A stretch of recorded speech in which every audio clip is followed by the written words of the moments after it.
안녕하세요. 현재 서울에서 카페를 운영하고 있는 50대 여성입니다. 한가한 요즘 지인의 추천으로 사연 채널을 접하게 되었는데요. 처음에는 그저 무료함을 달래기 위해 접하게 되었던 사연 채널은 어느새 일상을 함께하게 되었네요. 사연을 들어보니 몇몇 분들은 가슴에 묻어두었던 이야기를 소개하고 후련함을 느꼈다고 하시더라고요. 그래서 오늘 저 또한 아무도 모르게 혼자서만 간직했던 이야기를 꺼내보려고 해요. 그럼 시청자분들이 저의 이야기를 듣고 삶의 원동력을 얻길 바라며 이야기를 시작하도록 하겠습니다. 교직에 몸담고 있는 부모님 덕분에 저는 어릴 적부터 신동 소리를 들을 만큼 공부를 잘했었어요. 부모님의 도움으로 이런 저의 성적은 꾸준히 유지가 되어 서울 상위권 대학교에 무사히 입학할 수 있었죠. 다른 친구들은 대학교에 입학한 후 다른 학교 학생들과 만나 놀러 다니기 바빴는데요. 성격 자체가 시끄러운 것을 싫어하는 저는 새로운 사람을 만나 몰려다니는 것이 귀찮게 느껴지더군요. 그래서 의도치 않게 공부에만 매진하게 된 것이고요. 다른 동기들이 놀러 다닐 동안 공부를 해서인지 성적은 항상 상위권을 차지했고 어느새 교수님들의 기대를 한몸에 받는 학생이 되어 있었죠. 교수님들께서는 하나같이 대학원에 가 교수의 길을 걸어보는 것이 어떻겠냐며 권유를 해주셨습니다. 성실함과 뛰어난 두뇌가 아깝다면서요. 공부하는 것을 좋아했기에 교수님의 말씀처럼 대학원에 진학해 더 공부를 하고 싶었는데요. 세상 모든 일이 자기 뜻대로 되지 않듯 저 또한 대학원에 진학하지 못하게 되었네요. 대학교를 졸업하자마자 가부장적이던 아버지의 뜻에 따라 맞선을 보고 결혼을 하게 되었거든요. 맞선을 보라는 말을 들었을 때만 해도 아버지를 설득해보려 노력을 했습니다. 왜 그런 말이 있잖아요. 아무리 깐깐하고 엄한 부모라고 해도 결국 자식을 이기는 부모는 없다는. 아버지 또한 그럴 거라고 생각했어요.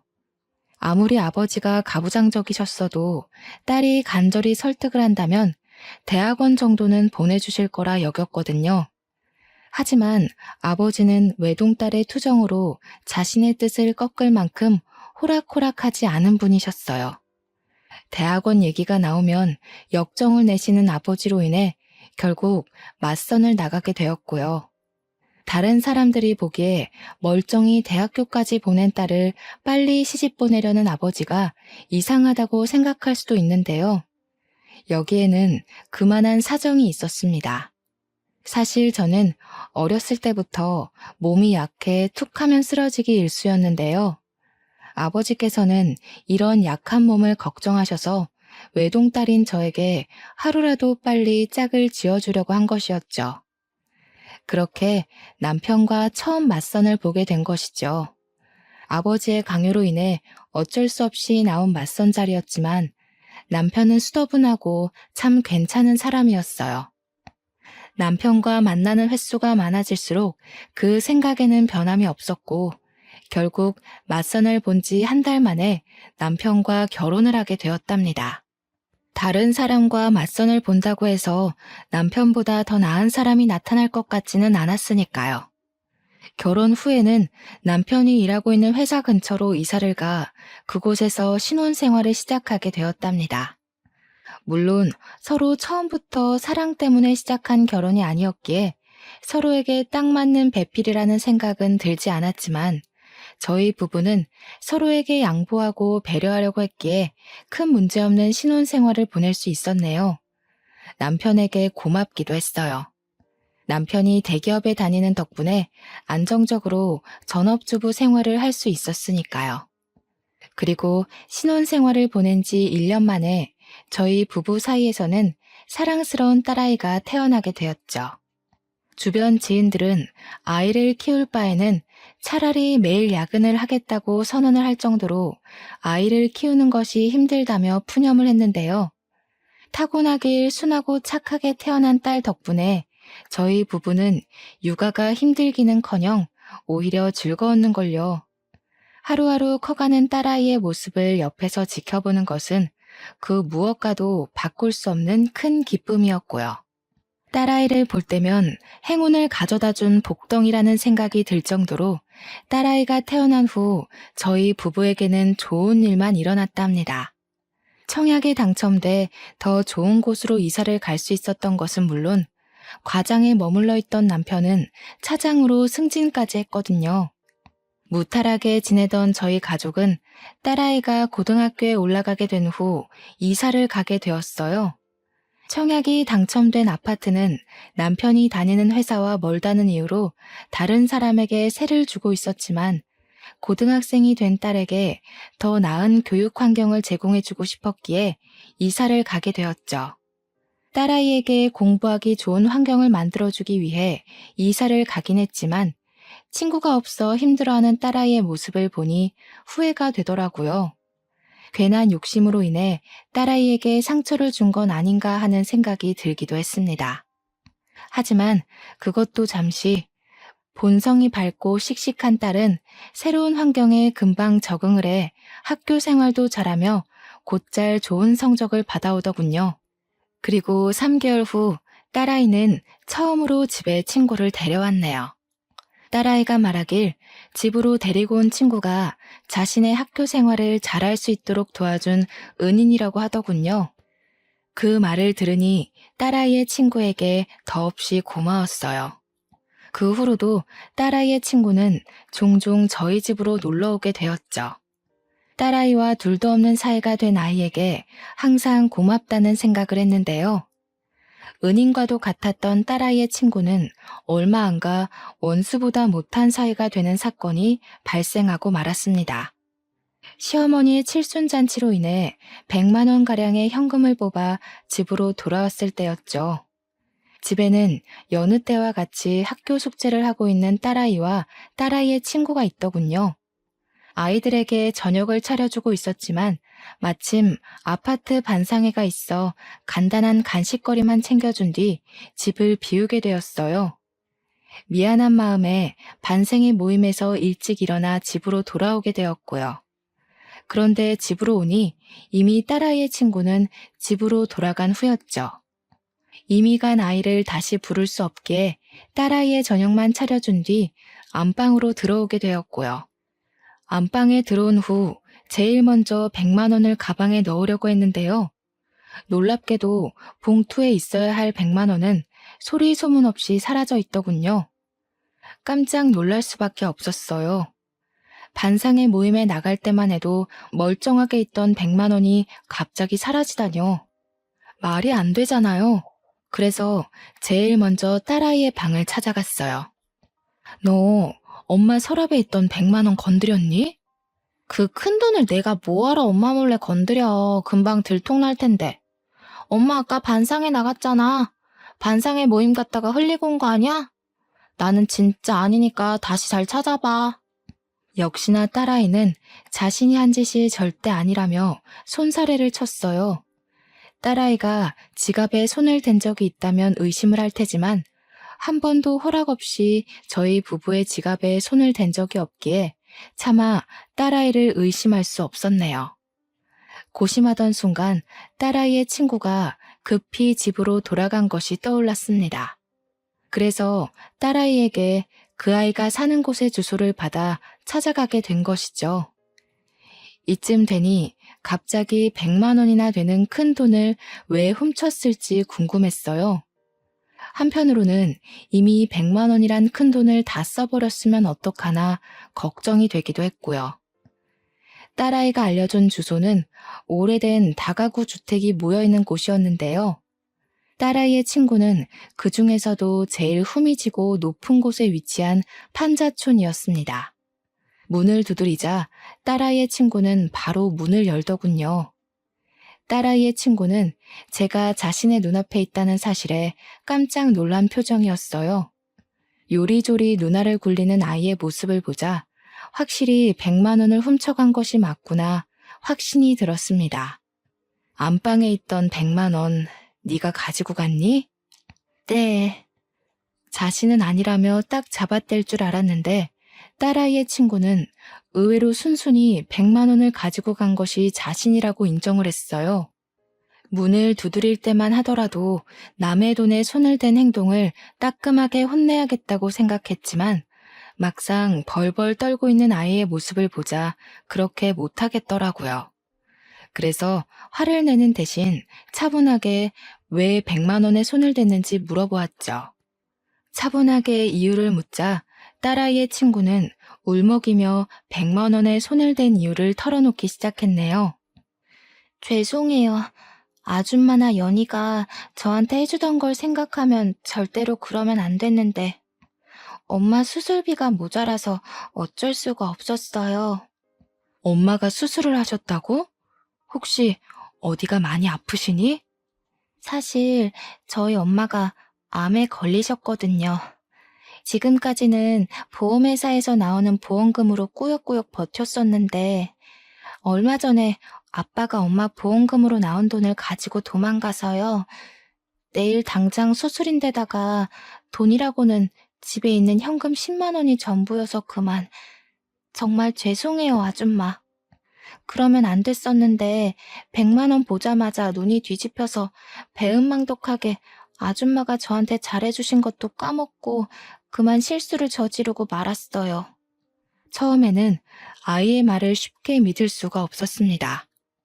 아무리 어리다고는 해도 돈 앞에서는 얼마든지 영악해질 수 있는 게 사람이잖아요. 하지만 딸아이의 친구를 따라 병실에 들어간 후 저는 그 아이의 말을 믿을 수밖에 없었네요. 침대에는 위태롭게 산소 호흡기를 꽂은 채 앙상하게 말라있는 여자가 누워 있었거든요. 숨만 간신히 쉬고 있는 여자를 보자 가슴이 찡하게 올려오더군요. 아직 20살도 안 된 어린 것이 수술비가 없어서 얼마나 발을 동동 굴렀을까라는 생각 때문에요. 그리고 이런 안타까움은 아픈 아내와 딸을 두고 도망갔다는 남자에 대한 의아함으로 이어졌어요. 딸아이의 친구에게 물어보자 부끄러운 듯 우물쭈물하던 아이는 남자에 대한 설명을 해주었죠. 원래부터 도박 중독자였던 아빠는 엄마와 이혼을 한 후에도 몰래 집으로 들어와 돈을 들고 도망을 가기 일쑤였다고 해요. 아빠가 집안을 쑥대밭으로 만들고 갈 때면 엄마는 술을 마셨었는데요. 처음에는 한 병으로 시작하던 주량이 나중에는 주체할 수 없을 정도로 늘어나 결국 암에 걸리기까지 했다더군요. 기가 막혔습니다. 결국 아이의 엄마가 아프게 된 것도 착하던 아이가 남의 돈에 손을 대게 된 것도 모두 아빠라는 작자가 도박에 손을 대며 생긴 일이잖아요. 죄송하다며 연신 고개를 조아리는 아이의 모습을 보니 착잡했던 마음은 더 깊어만 졌고요. 잘못된 선택을 할 수밖에 없었던 아이의 마음을 떠올리자 마음은 무거워졌고 결국 직접 나서서 병원비를 해결하기로 마음을 먹게 되었네요. 통장에는 남편 몰래 아파트 아이들의 공부를 도와주며 모아두었던 500만 원이 들어 있었거든요.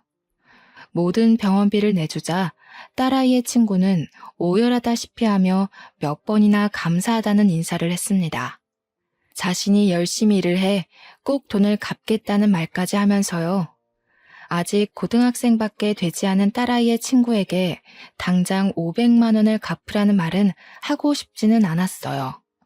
그래서 성인이 된 후 차근차근 갚으라는 말을 한 것이고요. 원래부터 성실하고 공부까지 잘하는 딸아이의 친구가 500만 원을 갚을 거라 믿어 의심치 않았습니다.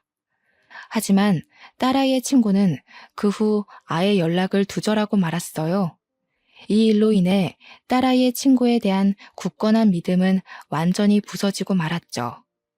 이 사건을 알게 된 딸아이는 불같이 화를 냈습니다. 그럴 만도 했어요.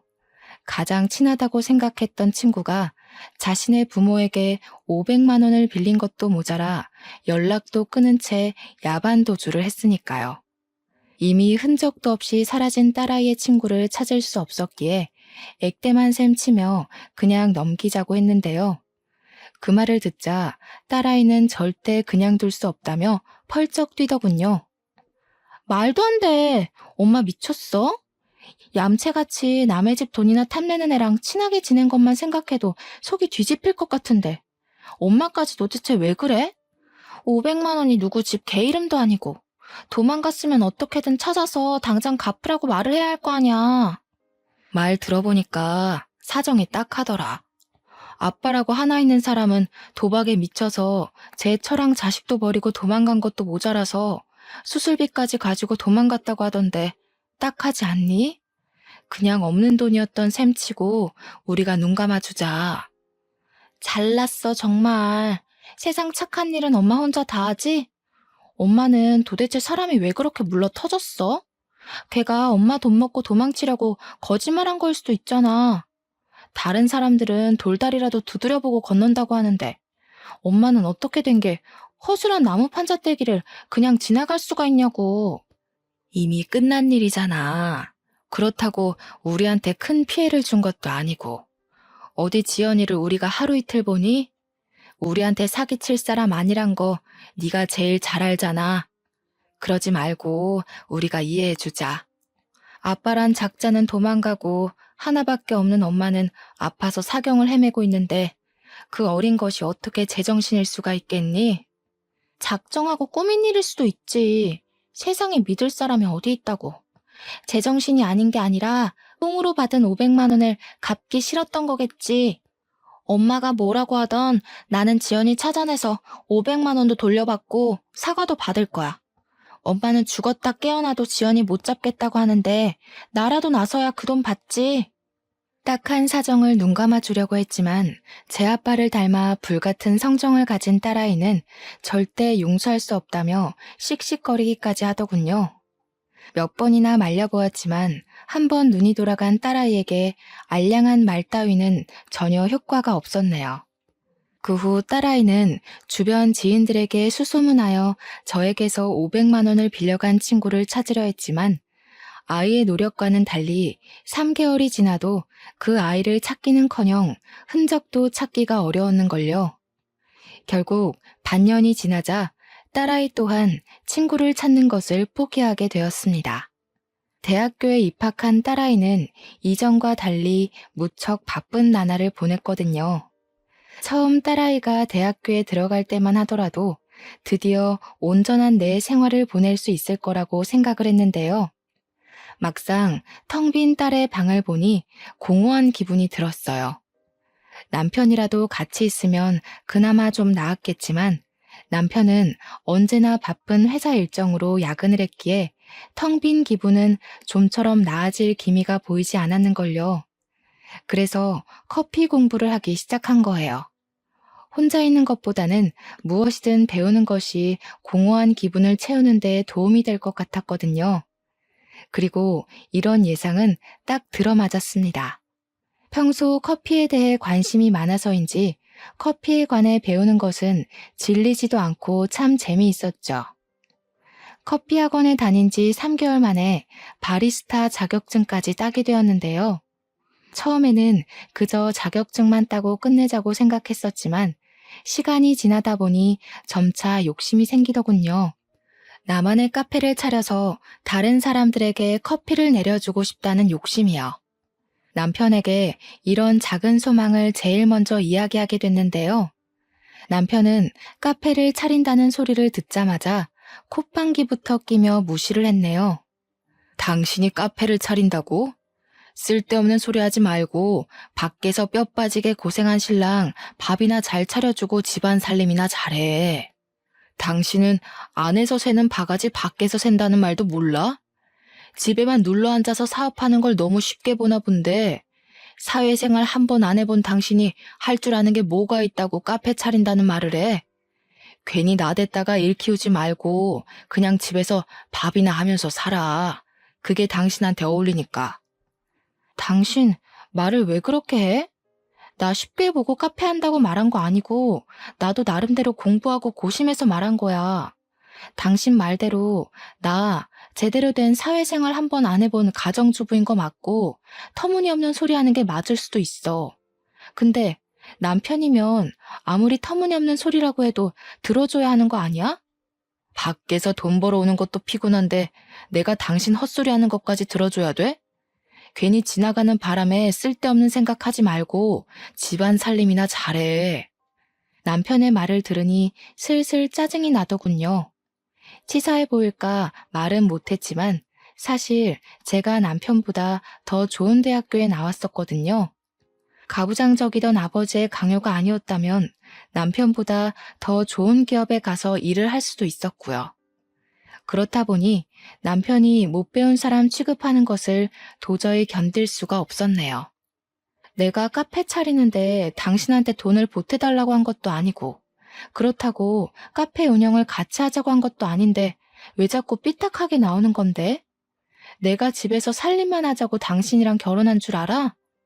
당신은 주말마다 등산이며 낚시며 한 주도 안 거르고 나가서 놀면서 나는 왜 집에 처박혀서 살림만 해야 되는데. 아, 참나. 어디 집에서 살림만 하는 여자랑 밖에서 일하는 남자랑 같아? 지금까지 편하게 집에서 살림만 하게 해줬더니 이제 남편한테 바락바락 대들기나 하고 쓸데없이 바람 넣는 옆에 애들 때문에 막 나오나 본데, 당신 지금 다니는 커피 학원인가 뭔가 하는 거 당장 그만둬. 그리고 앞으로 내 앞에서는 카페 차린다는 말 꺼내지도 마. 나는 내 여자가 다른 남자 앞에서 실실 웃음이나 흘리면서 돈 버는 꼴은 죽어도 못 보니까. 알았어? 정말 어이가 없었습니다. 엄연히 커피와 디저트를 즐기기 위해 만들어진 카페를 옆에서 커피나 따라주는 다방 취급을 하다뇨. 꽉 막힌 남편의 사고방식을 이해할 수 없을 뿐더러 후회도 되더라고요. 이렇게 꽉 막힌 남자와 결혼해 하고 싶은 일을 포기해야 하는 현재 상황이 말이에요.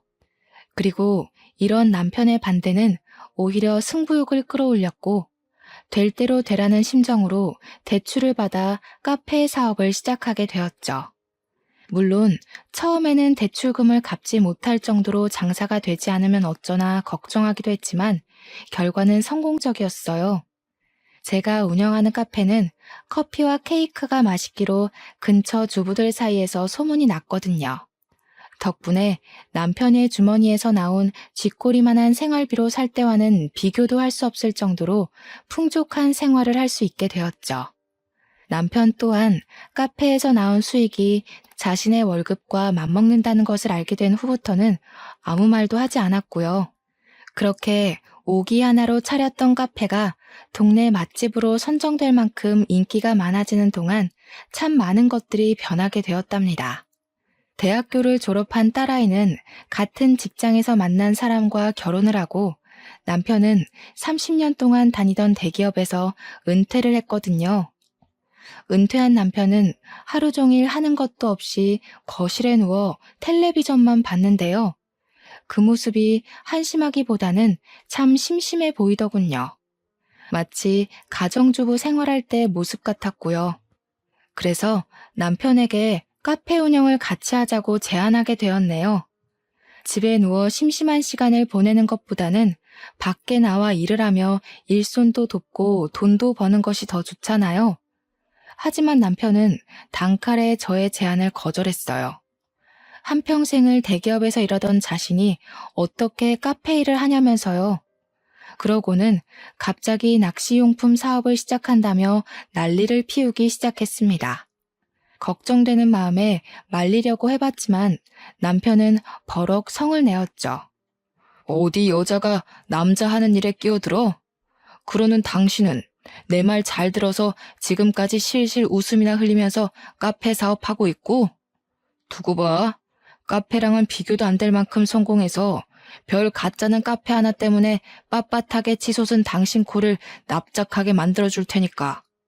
지금 경쟁하자고 당신한테 그런 얘기하는 게 아니잖아. 카페야 나이에 상관없이 다들 많이 온다고 하지만 낚시는 다르잖아. 바닷가에서 자리 잡고 시작해도 운영될까 말까 한 게 낚시용품 사업인데, 바다는커녕 제대로 된 강가도 없는 여기서 누가 낚시용품을 사겠냐고. 이렇게 생각하는 게 짧으니 사회에 나와서도 남자들한테 밀리지. 인터넷으로 팔면 되지 뭐하러 바닷가까지 가서 물건을 파냐고. 당신 나한테 훈계할 시간에 가서 공부나 더 하고 와. 되지도 않는 머리 굴리면서 하늘 같은 서방 기껏 끌 생각이나 하지 말고. 걱정이 돼서 한 말이었지만 남편은 제가 자기를 무시한다고 생각하는 모양이었어요. 오해를 하는 남편에게 다시 이야기를 하려 했지만 남편은 그때마다 직장 생활을 하지 않은 것을 걸고 넘어지며 헐뜯기 바빴는걸요. 딸까지 합세하여 남편을 말려보았지만 사업을 하겠다는 남편의 고집을 꺾기에는 역부족이었고 남편은 결국 사업을 하고 말았네요.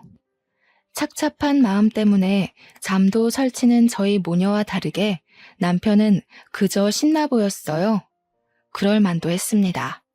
한평생 회사원으로 살았던 남편은 한 번이라도 사업을 해 사장님 소리를 들어보고 싶다는 말을 입에 달고 살았거든요.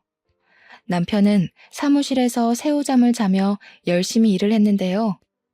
열정 넘치고 간절하던 모습은 정확히 6개월 후 귀신같이 사라지고 말았죠. 제가 뜯어 말릴 정도로 사무실에서 살림을 차리던 모습은 온데간데 없이 거실에서 리모컨만 만지작거렸고요. 사업을 내팽개친 남편의 모습을 보니 실망스러움을 감출 수가 없더군요. 큰 성공을 바란 것은 아니지만 가족의 반대까지 겪으며 시작한 일을 흐지부지하게 끝내다니 있을 수 없는 일이잖아요. 당신 계속 집에서 리모컨만 붙잡고 있을 거면 제발 사업 정리라도 해. 다달이 사무실 유지에 들어가는 돈이 얼만데 당신은 아깝지도 않아? 다른 집 마누라들은 남편이 사업한다고 하면 기 살려주려고 온갖 내조는 다 한다던데. 이거는 뭐 내조는커녕 잔소리만 하고 있으니 이래서 머리 검은 짐승은 거두면 안 된다고 하는 건데 내가 당신 하나 편하게 가정주부 시켜주겠다고 뼈 빠지게 일한 게 몇 년인데 그 은혜는 다 어디로 팔아먹으시고 쉬고 있는 남편 바가지나 긁어대는지. 내 사업 망하면 그건 다 당신 입에서 나오는 재수없는 잔소리들 때문이니까 그런 줄 알아. 기가 막혀서. 쥐꼬리만한 생활비 주면서 생색은 생색대로 내는 당신 때문에 내가 그동안 얼마나 힘들었는데. 사실 카페 사업 시작한 것도 다 몇 푼 되지도 않는 푼돈 가지고 장난질하면서 사람 심란하게 만들었던 당신 때문이야. 그깟 몇 푼? 당신이 말하는 그깟 몇 푼 벌려고 나는 지난 30년 동안 발바닥이 터지도록 뛰어다녔어. 아유, 됐어. 사회생활도 안 해본 무식한 옆에 내가 뭘 알겠냐? 그냥 말을 말아야지. 참 씁쓸했습니다. 그동안 가족의 행복을 위해 참 열심히 일했다고 생각했었는데 남편에게 돌아온 말이 고작 무식한 옆에내라뇨. 이런 말을 듣고 나니 남편이 아닌 돌아가신 친정아버지가 미워지더군요. 친정아버지께서 저에게 결혼이 아닌 취업을 할 수 있도록 도와주셨다면 최소한 무식한 옆에내라는 소리는 안 들었을 테니까요. 말다툼 후 투명인간 취급을 하는 남편을 보며 결혼은 왜 했을까란 후회감이 밀려옴과 동시에 덜컥 겁이 났는걸요. 남편의 사업이 망해 빚쟁이가 되면 어떡하나라는 걱정이요. 그리고 이런 저의 걱정은 정확히 1년 후 현실로 다가오고 말았네요. 값싼 중국산 용품을 국내산이라 속여 판 것이 결정적인 발단의 원인이었어요. 남편은 원산지를 속였을 뿐만 아니라 싸구려 용품을 비싼 값에 파는 양심 없는 짓까지 했죠. 저희 모녀는 이제라도 사업을 접으라며 빌었지만 정신을 못 차린 남편은 사채업자에게까지 돈을 빌려 사업을 이어나갔고 결국 저희 가족은 건널 수 없는 강을 건너고 말았습니다. 눈덩이처럼 불어나는 이자를 갚지 못하자 사채업자들은 귀신같이 찾아와 남편을 독촉했는데요. 그제야 사태의 심각성을 깨달은 남편은 사업을 정리하려 했지만 이미 상황은 최악으로 치닫고 있었죠. 남편이 사업에서 실패한 후 저희 가족에게 남은 것은 막대한 빚더미뿐이었어요. 남편은 막노동을 하며 돈을 벌었고 하루에 6시간만 카페를 운영하던 저는 영업시간을 24시간으로 바꾸며 빚을 갚기 위해 노력했습니다. 딸아이는 임신 막달의 몸으로 육아휴직도 쓰지 못한 채 일을 나갔고요. 하지만 이런 힘든 상황과 별개로 빚은 늘어만 갔어요. 한평생 살았던 아파트까지 팔았는데 말이죠. 어떻게든 긍정적으로 생각해 보려 했지만 나아질 기미가 보이지 않는 상황이 지속되다 보니 머릿속에는 부정적인 생각만 가득했습니다. 부정적인 생각이 가득 찬 머리는 자연스럽게 남편을 원망하게 되었고요. 울고불고 매달렸을 때 사업 접었으면 이 나이에 빚 갚느라 고생할 일은 없었을 텐데 도대체 이게 무슨 날벼락이야? 사업을 하다 보면 실수할 수도 있는 거지. 뭘 그런 걸 가지고 난리야? 당신 아니어도 신경 쓸 게 산더미니까 쓸데없이 짓거려서 일 망치지 말고 가게 문 열고 커피나 팔아. 당신이 커피를 많이 팔아야 그만큼 빚이 줄어들 테니까. 임신 막달인 딸내미까지 일 다니게 해놓고 당신은 미안하지도 않아? 우리는 그렇다고 쳐도 임신한 연인은 도대체 무슨 죄인데? 임신해서 좋은 것만 줘도 모자랄 판에 부모가 진 빚까지 갚으라 하는 게 당신은 말이 된다고 생각해? 그래, 마누라며 딸내미까지 길바닥 나가 돈 벌게 시킨 내가 나쁜 놈이지. 당신 이 말이 듣고 싶었던 거잖아. 아주 속이 시원하겠네. 이참에 동네에 소문나게 광고라도 하지 그래? 돈도 못 벌어오는 주제에 마누라며 딸내미까지 돈 벌어오라고 시킨 남편이랑 사느라 죽을 맛이라고. 제가 원하는 것은 진심이 담긴 남편의 사과였지만 남편은 그마저도 해주지 않더군요. 다짜고짜 화부터 내는 남편이 이해가 가질 않았어요. 자신의 잘못으로 모든 일이 벌어졌다고 하면 사과는 하지 않더라도 최소한 죄책감은 가져야 하는 게 맞잖아요. 남편은 자신의 사업이 망한 것도 사채업자들에게 쫓기며 반지하에 사는 것도 모두 고분고분한 아내를 만나지 못해서라고 했는데요. 모든 것을 남 탓으로 돌리는 남편 때문인지 어느 날부턴가 아랫배가 너무 아파왔어요. 참을 수 없을 만큼요. 처음에는 참아보려고 했지만 복통은 일주일이 지나고 2주일이 지나도 가라앉을 기미가 보이지 않았습니다. 참을 수 없는 복통에 가까운 병원을 방문하자 의사는 정밀 검사를 받아볼 것을 권했습니다. 그리고 검사 결과는 충격적이었습니다. 다른 사람도 아닌 제가 간암 판정을 받다니 믿을 수가 없었죠. 의사는 간암 초기 판정을 받았으니 치료만 잘하면 완치 확률이 높다며 위로를 해주었어요. 무신경한 남편과 달리 어떻게든 위로를 해주려 노력하는 의사를 보니 씁쓸함은 더 심해졌죠. 빚쟁이한테 시달리는 와중에 간암에까지 걸리다니 참 하늘이 원망스럽더군요. 딸아이는 치료에 전념할 수 있도록 자신이 노력한다고 했는데요. 힘든 내색 한번 하지 않고 위로를 해주는 딸아이를 보니 울컥 눈물이 차올랐네요. 만삭의 몸으로 일을 하는 것도 힘들 텐데 못난 엄마의 위로까지 해준 거잖아요. 남편에게는 또 어떻게 말할지를 생각하니 집으로 돌아가는 길이 참 막막했어요. 당장 한 푼이 아쉬운 상황에서 카페 영업을 중단하고 치료에만 전념한다고 하면 빚더미는 금세 불어날 게 눈에 선했거든요. 그래도 용기를 내어 남편에게 말을 꺼냈죠. 참나. 한평생 내 돈이나 파먹으면서 살던 쌀벌레 같은 마누라 드디어 쓸모있나 싶었더니 암이라고 하네. 그래도 암 초기면 금방 죽을 건 아니잖아. 요즘 기술이 좋아져서 암 초기면 금방 털고 일어난다고 하던데. 당신 괜히 입원해서 쓸데없는데 돈 날릴 생각하지 말고 통원 치료하면서 카페 일 계속해. 아빠, 그게 무슨 말이야. 엄마가 누구 때문에 암에 걸렸는데 다 아빠가 사업한다고 엄마 속 썩여서 생긴 일 아니야. 애초에 아빠가 이상한 사업한다고 뻘짓만 안 했어도 말년에 엄마가 이렇게 고생할 일은 없었다고. 이 계집애가 누굴 닮아서 이렇게 건방지게 굴어? 딸이라고 하나 있는 건 평생 밥 먹게 해준 애비한테 대들지를 않나.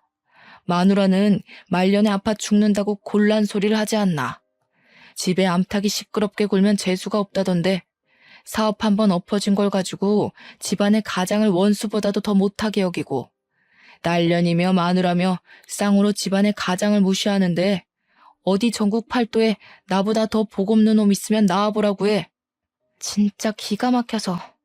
아빠가 그동안 가족한테 희생한 게 뭐가 있는데? 엄마한테 꼴랑 50만 원 쥐어주고 자기는 전국 팔도 사내짐이 다 먹으러 다녔으면서 아빠는 뭐가 그렇게 떳떳하고 당당해? 꼴랑 50만 원? 대학교 졸업할 때까지 지 손으로 돈도 제대로 벌어본 적 없는 게 어디 함부로 짓거려? 아빠, 뭘 단단히 착각하고 있는데 나 대학교 들어가고 나서 엄마한테 피해주기 싫어서 손에 닥치는 대로 일하면서 내 손으로 번 돈으로 용돈하고 학비 내면서 다녔어. 근데 뭐? 돈을 제대로 벌어본 적이 없다고? 이 개집애가 어딜 자꾸 애비 말하는데 토를 달아? 됐고, 당신 돈 벌 거 아니면 보험금으로 나온 돈 반 나누고 당장 이혼서류에 도장 찍어. 난 병든 마누라 똥수발 들 생각 죽어도 없으니까. 병간호를 바란 것은 아니지만 남편의 입에서 이혼하자는 소리가 나올 줄은 몰랐네요. 아무리 사랑 없이 시작한 결혼이라지만 그래도 한 입을 덮고 지낸 시간이 20년인데 자기한테 이득이 없다는 이유로 사람을 일회용품처럼 버릴 줄은 몰랐는걸요. 남편의 반응을 본 딸 또한 남편과 당장 이혼부터 하라며 길길이 날뛰었고요. 딸아이는 계속해서 이혼할 것을 밀어붙였지만 저는 계속해서 이혼하는 것을 미루어왔습니다. 미련하다고 생각하실 수도 있지만 시간이 지나면 남편이 정신을 차리고 이혼하자고 말한 것을 후회할 줄 알았거든요. 하지만 남편이 자신의 잘못을 깨달은 날은 오지 않았어요. 오히려 치료를 위해 입원한 병실까지 찾아와 이혼을 하라며 난동을 부렸죠. 계속해서 이혼을 강요하는 남편의 추태에 못 이겨 결국 이혼을 하게 되었습니다. 도저히 남편의 행패를 받아줄 재간이 없었으니까요. 이혼을 한 후에는 카페 영업도 중단한 채 오직 투병에만 집중하게 되었는데요. 그쯤 남편은 파산 신청을 했기에 오히려 마음이 더 홀가분하더군요. 더 이상 갚아야 하는 돈을 신경 쓸 일은 없는 거니까요. 그래서 되도록 긍정적인 마음을 먹기 위해 노력하며 투병 생활에도 그 누구보다 적극적으로 임하게 되었네요. 하지만 빨리 낫고 싶다는 간절한 마음과는 다르게 몸은 하루가 다르게 나빠졌어요. 치료를 할수록 악화되는 몸 상태에 결국 카페를 처분하기까지 이르렀고요. 10년 넘게 운영하던 카페를 처분하는 것이 쉬운 일은 아니었지만 몸이 따라주지 않았기에 어쩔 수가 없었죠. 그리고 카페를 내놓은 지 일주일도 안 돼 부동산에서 연락이 오더군요. 카페를 인수하겠다는 사람이 나타났다면서요. 카페를 인수하겠다는 사람이 나타난 것은 기쁜 일이었지만 한편으로는 착잡하기도 하더라고요. 어찌되었던 10년 동안 정들었던 카페를 내놓아야 하는 일이었으니까요. 무작정 기쁘지도 무작정 슬프지도 않은 마음에 카페를 가게 되었는데요. 카페 앞에 도착하자 까무러칠 만큼 놀라고 말았네요. 카페 인수를 하겠다고 나타난 사람은 다른 누구도 아닌 딸아이의 친구였거든요. 같이 온 딸아이 또한 저와 마찬가지로 많이 놀란 듯 보였어요. 하지만 놀랐다는 사실이 무색하도록 딸아이는 친구에게로 달려들어 멱살을 들어 올렸습니다. 염치도 없게 500만 원이나 되는 돈 훔쳐먹고 달아난 주제에 여기가 어디라고 기어 올라와? 세상은 참 불공평해. 가족 팔면서 남의 돈 홀랑 뺏어먹고 도망간 사기꾼은 이렇게 멀쩡하게 살아서 카페 인수까지 하겠다고 나타났는데 정작 사기당한 우리 엄마는 몹쓸 병에 걸려서 남 좋은 일만 시키고 말이야. 엄마는 용서할지 몰라도 나는 절대로 너 용서 못해. 말리려고 했지만 딸아이의 힘을 이기기 역부족이었습니다. 만삭의 몸으로 어떻게 이런 괴력이 나오나 의아할 정도로 딸아이는 친구에게 달려들었거든요. 딸아이의 친구의 얼굴에 생채기가 나오고 주위 사람들의 시선이 몰리자 덜컥 겁이 나더군요. 괜히 주위에서 신고를 한다면 딸아이는 만삭의 몸으로 경찰서에 갈 수도 있는 거잖아요. 그래서 죽기 살기로 딸아이의 허리를 붙들며 제발 그만하라 호소를 하였죠. 간신히 이성을 찾은 딸아이는 씩씩거리면서 자신의 친구를 노려보았는데요. 한참을 아무 말 없이 서 있던 딸아이의 친구는 가방에서 돈봉투를 꺼내 저에게 건네더라고요. 하얀 돈봉투 안에는 500만 원이 그대로 들어있었습니다. 딸아이는 봉투에 든 돈의 액수를 세어본 후 콧방귀를 뀌었고요. 쥐꼬리만한 양심은 남아있었나 보지? 10년이 지난 지금에서야 500만 원을 갚은 걸 보면. 너한테도 아줌마한테도 너무 미안해서 내가 할 말이 없어. 이렇게 늦을 거라고 생각하지는 못했는데 너무 미안해. 그래도 이거 하나만은 알아줘. 도망간 이후로 너랑 아줌마 생각에 하루도 편하게 잠들었던 날이 없었어. 기가 찬다, 기가 차. 이유가 어찌되었건 비겁하게 도망부터 친 사기꾼 말 듣고 싶지도 않으니까 당장 내 눈앞에서 사라져. 딸아이의 냉랭한 태도가 계속되자 그 아이는 아스팔트 바닥에 무릎을 꿇으며 그동안 있었던 일을 말해주었어요. 알고 보니 엄마는 수술 도중 눈을 감게 되었고 장례식을 치르는 도중 빚쟁이들이 찾아왔다고 해요. 아빠라는 작자가 아이의 앞으로 헤아릴 수도 없을 만큼의 도박빚을 달아놓은 것이었죠. 아빠의 도박빚을 갚다 지친 아이는 저에게 빌린 500만 원은 갚을 엄두조차 안 나 도망치게 된 것이고요. 몇 년간 도박빚 때문에 빚쟁이들을 피해 다니며 살던 아이는 우연한 계기로 쇼핑몰 사업을 시작했다고 했고 사업은 대박이 났다고 해요. 아빠의 도박빚을 다 갚은 후에는 자연스럽게 저에게 빌려갔던 500만 원이 생각났고요.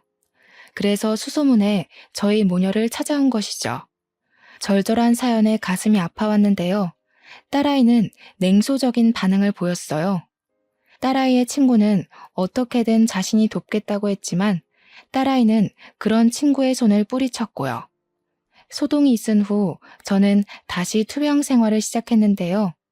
의사는 조심스럽게 간 이식을 권하더군요. 항암 치료를 하면 할수록 몸 상태는 점점 나빠졌기에 간 이식이 최후의 방법이라면서요. 절망적이었습니다. 이혼한 남편은 절대로 간 이식을 해줄 리가 없었고 임신 막달인 딸에게는 죽어도 간 이식을 받고 싶지 않았거든요. 그런데 세상에 죽으라는 법은 없는지 얼마 후 의사는 기증자가 나타났다며 수술 준비를 하라고 말을 했어요. 간 이식을 받을 수 있다는 소식에 어찌나 기쁘던지 기증자에게 감사한 마음이 드는 동시에 안도감이 들어 눈물이 쏟아지더라고요. 그렇게 기증자의 도움으로 수술을 받은 후 일주일이 지났는데요. 문득 딸아이의 친구가 인수해간 카페를 잘 운영하고 있을지 궁금해지더군요. 그래서 연락을 하게 되었고요. 그런데 놀랍게도 딸아이의 친구는 저와 같은 병원에 입원해 있다고 했어요. 같은 병원이란 말을 듣고 당장 몸을 일으켜 가게 되었습니다. 큰 마음 먹고 카페까지 넘겨주었는데 몸이 아파 카페 운영을 못하게 되면 큰일이잖아요. 딸아이의 친구가 있는 병실 앞에 서 있을 때였는데요. 때마침 수술을 해주신 의사가 제 앞을 지나가며 딸아이의 친구가 누워있는 병실을 가리켰습니다. 아는 사이냐면서요. 엄청 돈독한 사이셨나 보네요. 가족도 꺼려하는 간이식을 선뜻 하겠다고 나선 걸 보면. 네? 그게 무슨 말씀이세요? 간이식을 하다뇨. 의사의 입에서 나온 말은 믿을 수가 없었습니다. 간이식을 해준 사람이 다른 사람도 아닌 딸아이의 친구였으니까요. 침대에 앉아있는 딸아이의 친구를 보자 다리에 힘부터 풀리더군요. 고마움과 함께 미안함이 밀려왔거든요. 왜 기증자인 것을 밝히지 않았냐고 묻자 딸아이 친구는 씁쓸한 미소만 지을 뿐이었습니다. 그깟 간이식 좀 했다고 제가 아줌마 돈을 가지고 도망간 사실이 변하는 건 아니잖아요. 그냥 지난날 베풀어주신 호의를 돌려받는다고 생각해주세요. 세상에 그깟 500만 원이 뭐길래. 너무 고맙고 미안해서 내가 할 말이 없구나. 물론 엄마가 수술을 받아 돌아가시긴 했지만 그래도 아줌마가 500만 원을 빌려주신 덕에 후회는 안 했어요. 만약 돈이 없어서 수술을 못했다면 저 때문에 엄마가 돌아가셨다는 후회 때문에 사업을 하기는커녕 지금도 아빠 빚 갚는 걸로 쩔쩔매면서 후회나 하고 있었을 테니까요. 제가 엄마를 편하게 보내드린 것도 사업을 해서 이렇게 큰 돈을 벌게 된 것도 다 아주머니 덕분이에요.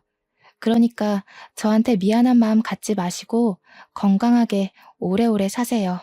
그래야 카페 영업도 다시 하시죠. 더 힘든 일을 겪었으면서 오히려 위로를 해주는 모습에 참 마음이 아파졌네요. 제가 한 거라고는 그저 500만 원을 빌려준 것 뿐인데 딸아이 친구는 500만 원을 훌쩍 뛰어넘는 것을 해주었으니까요. 몸이 회복이 된 후 출산을 한 딸아이에게도 그동안 있었던 일을 설명해 주었는데요. 딸아이 또한 간 이식을 해준 자신의 친구에게 앙금을 품었던 것을 후회하며 간 이식을 해준 것에 대해 진심으로 고마워하게 되었죠. 퇴원을 한 후 저는 딸아이의 친구 덕분에 간암을 완전히 완치한 후 다시 카페 운영에 힘을 쓰고 있어요. 몸을 회복하고 나자 딸아이의 친구는 자신이 인수했던 카페를 다시 저에게 돌려주었거든요. 아직 무리를 하면 안 되기에 무리하지 않은 선에서 열심히 카페 일을 하고 있어요. 아프고 나니 삶을 건강하게 산다는 것이 얼마나 감사하고 소중한 일인지 깨달았으니까요. 얼마 전 완치했다는 소식을 들어서인지 전 남편은 재결합을 하자며 카페로 찾아왔는데요. 저는 단칼에 거절했답니다. 어렵게 찾은 건강한 몸과 정신을 이기적인 전 남편에게 쏟기에는 너무 아깝잖아요. 딸아이의 친구가 500만 원을 들고 도망갔을 때만 하더라도 이렇게 크게 은혜를 갚을 거라고는 상상도 못했는데 인생이란 참 신기한 것 같아요. 이번 일을 계기로 다시 한번 깨닫게 되었죠.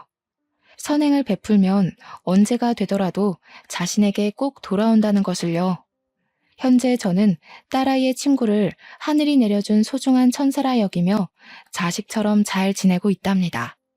사연을 신청하시는 분들께서도 주변에 힘든 사람이 있다면 외면하기보다는 작은 손길을 내밀어 주셨으면 좋겠어요. 그러면 언젠가 자신이 베풀었던 작은 선행은 그 배가 되어 돌아올 것이니까요. 그럼 지금까지 길었던 저의 이야기를 들어주신 시청자분들에게 감사 인사를 올리며 이야기를 마무리하도록 하겠습니다.